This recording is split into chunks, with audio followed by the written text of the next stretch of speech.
They said we had reached the peak of human progress.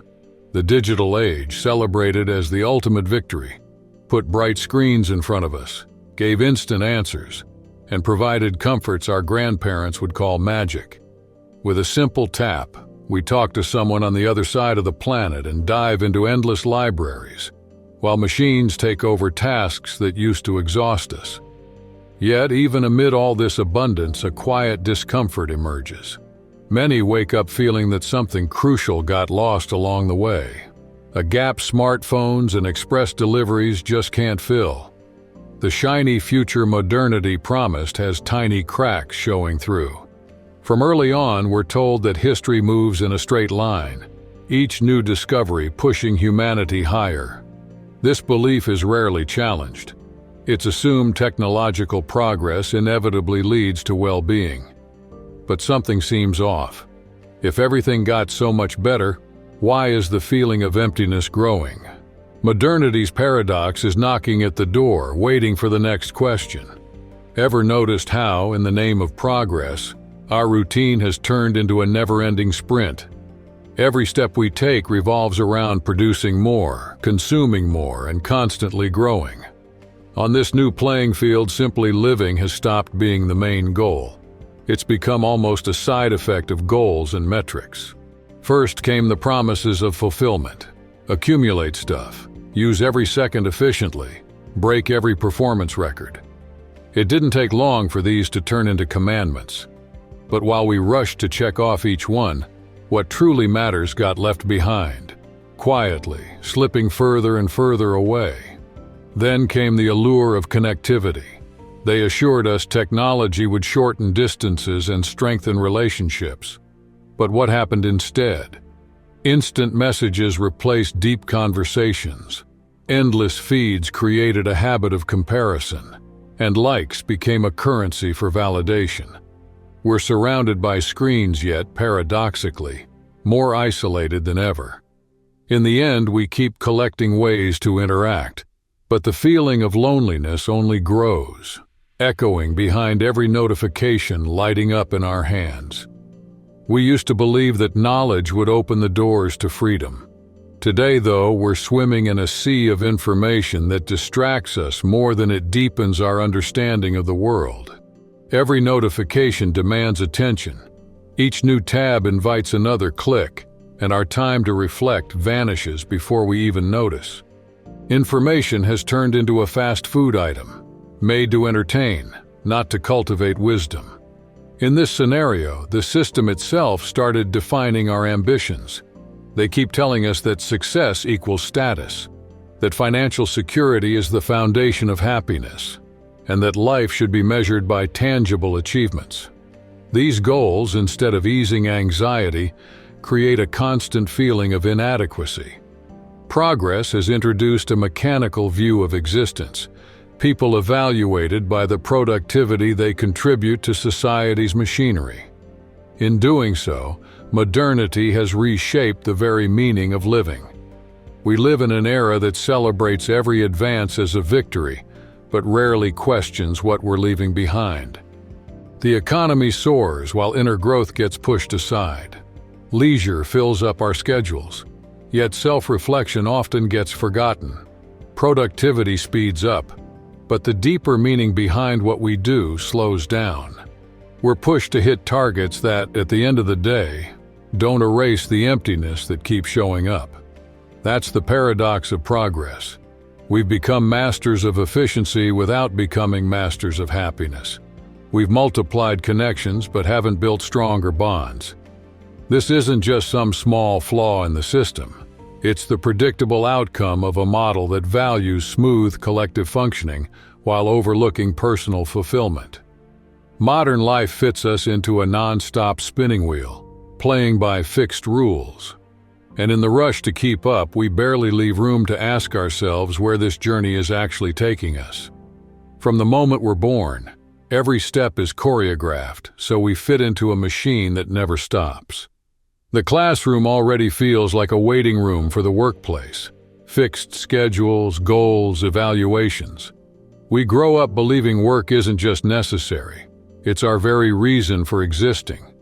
But under this logic, the promise of personal fulfillment becomes a mirage. The clock is ticking, tasks pile up, and what should be a path of growth turns into a road to burnout. Even after clocking out, demands keep swirling in our minds. Messages arrive at odd hours, meetings pop up unexpectedly, and rest keeps getting postponed. Screens, marketed as shortcuts to freedom, turn every corner of our homes into an extension of the office. It's a constant state of alertness, draining not only the body but clarity itself. When every day starts blending into the next, a question surfaces that nobody likes asking out loud. Where does work end and life begin? Productivity has gained the status of ultimate virtue, while leisure has been pushed aside, viewed as an unnecessary luxury. There's a silent yet constant pressure to stay busy. Doing nothing feels like a sin, as if our entire existence depended on non-stop output. In this race with no finish line, burnout is the norm. Anxiety and stress aren't exceptions anymore. They've become the starting point for anyone taught to measure their worth by daily performance. Alongside this machine, there's another engine: consumption. To keep things moving, working isn't enough. We also have to spend. We've learned to seek satisfaction by accumulating stuff, as if buying more equals happiness. But that joy never truly arrives. The system is designed to be insatiable. As soon as one desire is fulfilled, another pops up.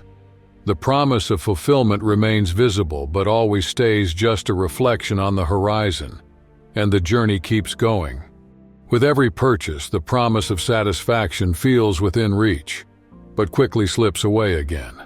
Advertising, now refined to an almost invisible level, doesn't just sell products, it sells dreams. Consuming has become synonymous with winning, belonging, moving up in life. Each new thing we buy hints at a better life that never truly arrives.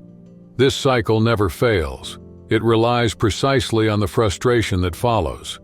That sense of emptiness keeps the market spinning and reshapes our relationship with time. The present becomes just a hallway to what's next. The next break, the latest model, the supposed milestone that will finally make us happy. Meanwhile, we keep planning a perfect moment that's always somewhere on the horizon. When the future finally arrives, it's just another echo of the past. And we've already started looking ahead again. In this back and forth, life quietly slips by, and the distance between people grows as an inevitable side effect of this non-stop consumption cycle. Interactions aren't spontaneous anymore. They now follow the same logic of profit and efficiency that drives the rest of the system.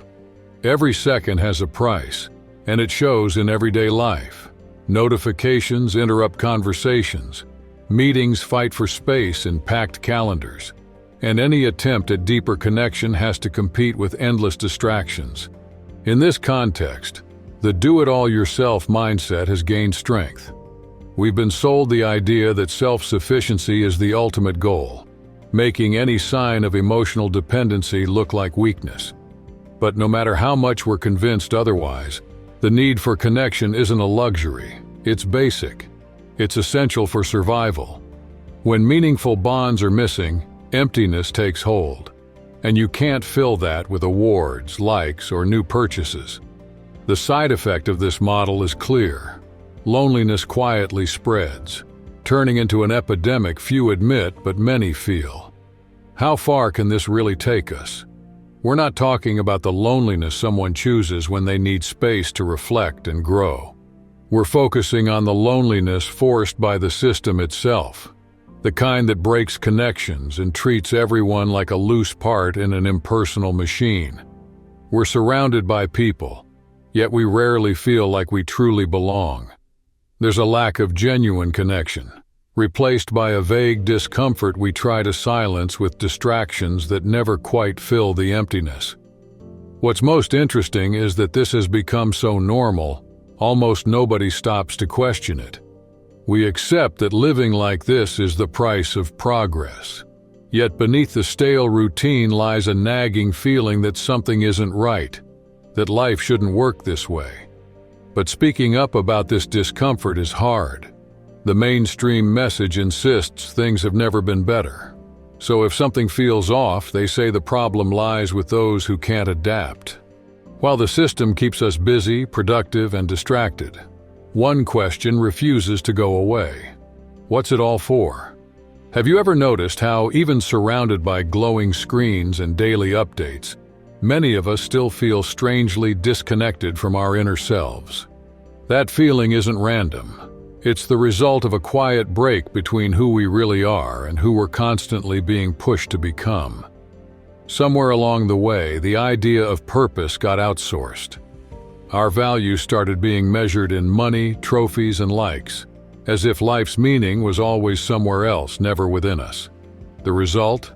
A race that starts early, speeds up non-stop, yet still doesn't fill the gap that's left when the lights go off. That emptiness echoes loudest during those rare moments when we choose to pause. In the silence, away from the noise of goals and to-do lists, the uncomfortable question surfaces. Is this really what I wanted?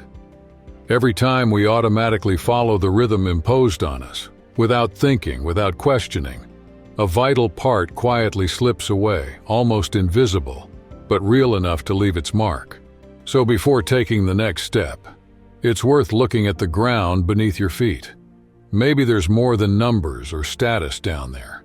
Maybe there's a starting point to reconnect with what truly matters. We keep telling ourselves it's all part of the journey, that success is just around the next corner. The problem is that corner never comes, and waiting becomes our daily routine. We feed the idea that tomorrow will bring something new, but tomorrow ends up being just another reflection of today. And when this emptiness finally reveals itself, it hits hard. It hurts because it exposes the fact that the system we trusted doesn't deliver on its promises. Chasing pleasure, comfort, or social validation might feel good at first, but eventually it creates a hole that only grows deeper with time. Anyone who thinks this restlessness affects only the desperate is mistaken. It touches everyone living at the heart of the modern world. That nagging question, is this all there is? Reveals a deep longing for authenticity, for meaning that doesn't rely on possessions or applause. This emptiness isn't just from lacking clear goals. It's also from missing a connection to something bigger than ourselves. Sometimes a simple realization flips our entire world upside down. Suddenly it becomes clear that our worth isn't in the stuff we pile up, but in what we give, in what we create when we break free from the invisible chains of a system that trained us to live for applause. That's when the real conflict of our modern age kicks in. It's not the lack of progress that bothers us, but the emptiness that often comes with it. We're moving fast, yet every step seems to pull us further from what truly matters. We end up stuck in a maze where success, consumption, and productivity are raised up as ultimate trophies, but they're just illusions that vanish as soon as we reach out to touch them. While spinning on this wheel, we chase satisfaction that constantly slips through our fingers. Maybe what we're missing isn't more achievements or checking off new goals. Maybe it's something entirely different, something we have yet to discover. Living intentionally means reconnecting with what makes us human.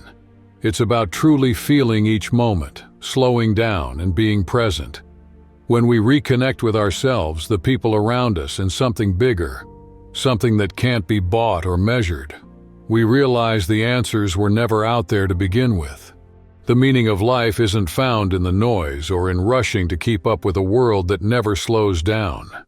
It appears in silence, in moments of sincere reflection, in genuine connections, and in the essence that exists beyond roles and expectations. If these ideas resonated with you, do something simple. Hit the like button, leave a comment, or subscribe to the channel. That small gesture helps this message reach others who might also need it. When recommended videos pop up on your screen, know they dive even deeper into the ideas we explored here. If you're interested in continuing this journey of self-discovery, they're definitely worth checking out.